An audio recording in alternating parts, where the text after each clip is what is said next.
യുവനടിയെ ബലാത്സംഗം ചെയ്തെന്ന കേസിൽ നടൻ സിദ്ദിഖ് കുറ്റക്കാരനെന്ന് പോലീസ്. സിനിമയിൽ അവസരം വാഗ്ദാനം ചെയ്ത യുവതിയെ ഹോട്ടലിലേക്ക് വിളിച്ചു വരുത്തിയത് ദുരുദ്ദേശത്തോടെയെന്ന് വ്യക്തമാക്കി കുറ്റപത്രം തയ്യാറാക്കി.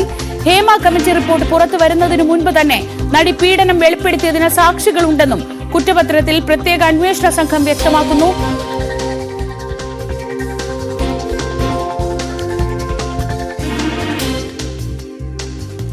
യുവനടിയെ ബലാത്സംഗം ചെയ്ത കേസിലാണ് ഇപ്പോൾ സിദ്ദിഖിനെതിരെ തെളിവുകൾ ഉണ്ടെന്ന് അന്വേഷണ സംഘം കണ്ടെത്തിയിരിക്കുന്നത്. വിനോദ് വിവരങ്ങളുമായി. വിനോദ്, പലതരത്തിലുള്ള ന്യായങ്ങൾ നേരത്തെ പ്രതിഭാഗം പറഞ്ഞിരുന്നു. ഇത്രയും വൈകി പരാതി നൽകിയതിൽ ഉൾപ്പെടെ ദുരുദ്ദേശമുണ്ട് എന്നതടക്കം. പക്ഷെ അതിനുമൊക്കെ അപ്പുറത്ത് തെളിവുകൾ ഉള്ള സാഹചര്യത്തിൽ ബലാത്സംഗ കേസിൽ നടൻ സിദ്ദിഖ് കുറ്റക്കാരനാണെന്ന് തന്നെയാണോ കുറ്റപത്രം പറയുന്നത്?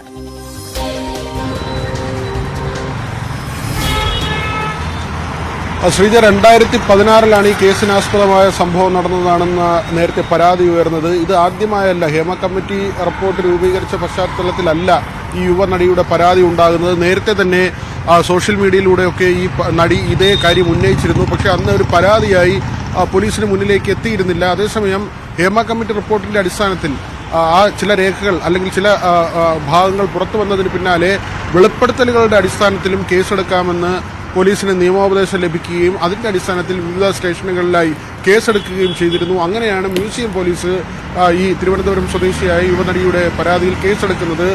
ഇതിൽ കൃത്യമായി കണ്ടെത്തലുകളായി കുറ്റപത്രത്തിൽ പറയുന്നത് ഇങ്ങനെയാണ്.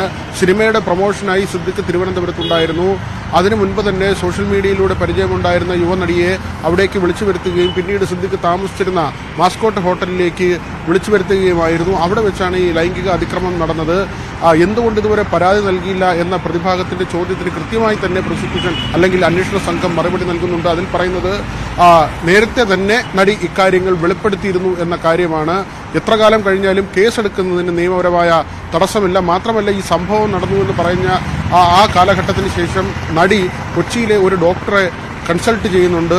ഈ ലൈംഗികമായി അതിക്രമം ഉണ്ടാവുകയും അതിന്റെ ആരോഗ്യ പ്രശ്നങ്ങൾ കാരണം ചികിത്സ തേടി എന്നാണ് മൊഴിയായി നൽകിയത്. ഈ ഡോക്ടറുടെ മൊഴി കൂടി കുറ്റപത്രത്തിന്റെ ഭാഗമായി ചേർത്തിട്ടുണ്ട്.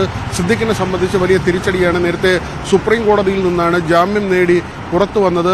ഹൈക്കോടതി ജാമ്യം നിഷേധിച്ച ഘട്ടങ്ങളിലൊക്കെ ദീർഘസമയം ഒളിവിൽ കഴിയേണ്ട ഒരു സാഹചര്യമുണ്ടായിരുന്നു. അതിനുശേഷം സുപ്രീം കോടതി ഈ അന്വേഷണവുമായി സഹകരിക്കണമെന്ന് നിബന്ധനകളോടുകൂടി ഉപാധികളോടുകൂടി ജാമ്യം അനുവദിക്കുകയായിരുന്നു. ഏതായിരുന്നാലും ക്രൈംബ്രാഞ്ച് മേധാവിയുടെ അനുമതി ലഭിക്കുന്ന മുറയ്ക്കായിരിക്കും ഈ കുറ്റപത്രം കോടതിയിൽ സമർപ്പിക്കുക. ശ്രീജ, വിനോദാണ് വിവരങ്ങൾ നൽകിയത്. നടൻ സിദ്ദിഖിനെതിരെ തെളിവുകളുണ്ടെന്നാണ് ഇപ്പോൾ കുറ്റപത്രത്തിൽ പറയുന്നത്.